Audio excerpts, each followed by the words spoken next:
성경적이지 못한 종말론은 개인과 가정과 사회에 많은 폐해를 가져옵니다.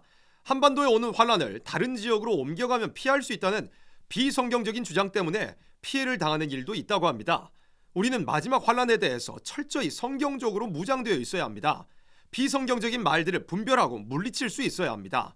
환란이 오는 목적, 환란이 오는 시기, 환란이 오는 이유, 환란이 오는 형태, 그리고 환란을 피하는 방법 등에 대해서 간략하게 살펴보도록 하겠습니다. 가장 먼저 분명히 해야 하는 것은 하나님께서 반드시 마지막 때에 환란이 있게 하신다는 것입니다. 하나님의 허락 아래 오게 되는 마지막 환란은 오직 예수님께서 다스리시는 나라를 이루기 위한 목적입니다. 예수님께서 십자가에 죽어주신 이후 지금까지 하나님께서는 죄인들이 복음을 듣고 돌아오도록 오래 참고 기다리셨습니다. 복음을 전하던 성도들이 핍박을 당하고 순교까지 당하는 순간에도 하나님께서는 참고 기다리셨습니다. 핍박하던 자들이라도 은혜를 체험하고 회개해서 하나님의 자녀가 되기를 원하셨기 때문입니다.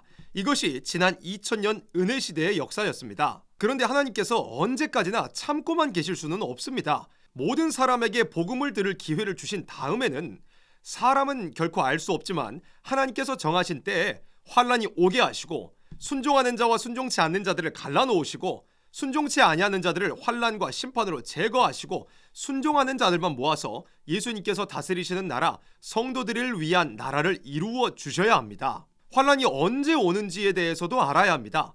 환란은 세계 만방에 십자가와 부활의 복음이 전파된 이후에 오게 됩니다. 순서는 간단합니다. 먼저 은혜 시대를 통해서 세계의 복음이 전파되고 교회가 확장되고 그 이후에 환란 시대가 오게 되고 이어서 예수님의 나라가 임하게 됩니다. 예수님께서 마태복음 24장 14절에 말씀하신 것처럼 천국 복음이 모든 민족에게 증거되기 위하여 온 세상에 전파되리니 그제야 끝이 오리라고 하셨습니다. 십자가와 부활의 복음, 용서와 사죄의 복음이 먼저 온 세상에 전파된 후에 환란 시대가 온다는 말씀입니다. 선지서에서도 동일한 순서로 말씀했습니다. 이사야 7장 14절로 15절, 이사야 9장 1절로 7절, 스가랴 9장 9절로 17절, 미가 5장 2절로 4절 등 여러 구절에서 은혜시대, 환란과 심판, 천년왕국의 순서로 하나님의 역사가 진행될 것을 말씀했습니다. 지금 우리는 이미 세계 만방에 복음이 전파되고 교회가 세워져 있는 시기를 살고 있습니다. 환란이 오는 이유는 간단합니다. 세계의 복음이 전파되고 교회가 세워졌지만 마지막 때 교회가 극도로 세속화되고 영계가 혼란해지고 진리가 혼선되어 있기 때문입니다.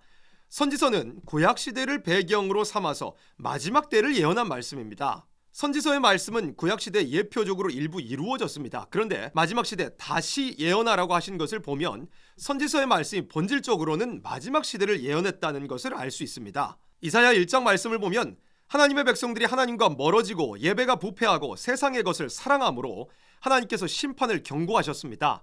이 말씀은 마지막 때를 예언한 것으로 십자가와 부활의 복음으로 세워진 교회들과 기독교인들이 마지막 때 이와 같이 부패하였으므로 하나님께서 환란과 심판이 오게 하실 수밖에 없다는 말씀입니다. 선지서의 거의 모든 내용은 하나님의 백성 된 자들의 부패를 책망하며 심판을 경고하는 내용입니다.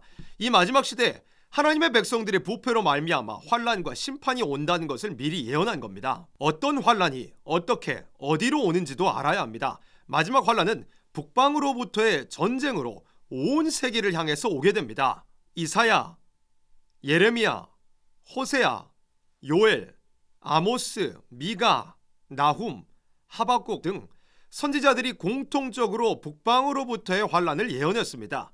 선지자들의 예언대로 구약시대 북방 아수르나 바벨론이 쳐내려와서 부패한 하나님의 백성들이 환란을 당하는 일이 있었습니다. 그리고 구약시대의 예표적인 역사와 동일한 원리로 이 마지막 시대에도 부패한 하나님의 백성들과 세상에 북방으로부터의 무서운 환란이 반드시 오게 될 것입니다. 이 시대의 북방은 공산 세력을 의미합니다. 환란이 북방으로부터 온다는 것은 동일하지만 환란을 당하는 지역은 다릅니다. 구약시대는 이스라엘과 유다에 국한된 환란이었지만 이 마지막 시대는 온 세계를 향한 환란입니다. 이사야 10장 22절로 23절을 보면 북방으로부터의 환란이 온 세계에 미칠 것을 말씀했고 남은 자가 적을 것이라고 했습니다. 아모스 9장 말씀을 보면 사람이 다른 곳으로 도망친다고 해서 환란을 피할 수 있는 것이 아니라고 말씀했습니다. 환란을 피하는 방법은 간단합니다. 이사야 1장은 하나님의 백성들에게 하시는 말씀입니다. 하나님의 백성들의 죄가 주홍같고 진홍같이 붉지만 하나님의 경고를 듣고 즐겨 순종하면 땅의 아름다운 소산을 먹게 하신다고 하셨습니다. 선지자들을 통해서 기록된 예언의 말씀을 듣고 회개하고 순종하면 이 땅에서 이루어질 예수님 나라의 축복을 받는다는 겁니다. 반대로 경고를 무시하고 거절하여 배반하면 칼에 삼키운다고 하셨습니다. 무서운 환란에 빠진다는 겁니다. 환란을 피하는 것은 다른 어떤 인간적인 방법이 있지 않습니다.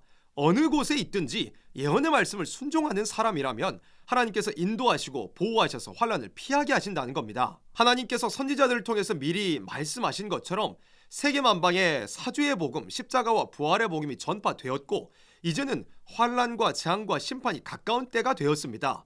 마지막 환란은 북방으로부터 온 세계를 향하여 오게 될 것이고 온 세계를 향하여 닥쳐오는 이 환란을 피하는 방법은 다른 것이 아니라 오직 예언의 말씀을 읽고 듣고 지키는 것뿐입니다.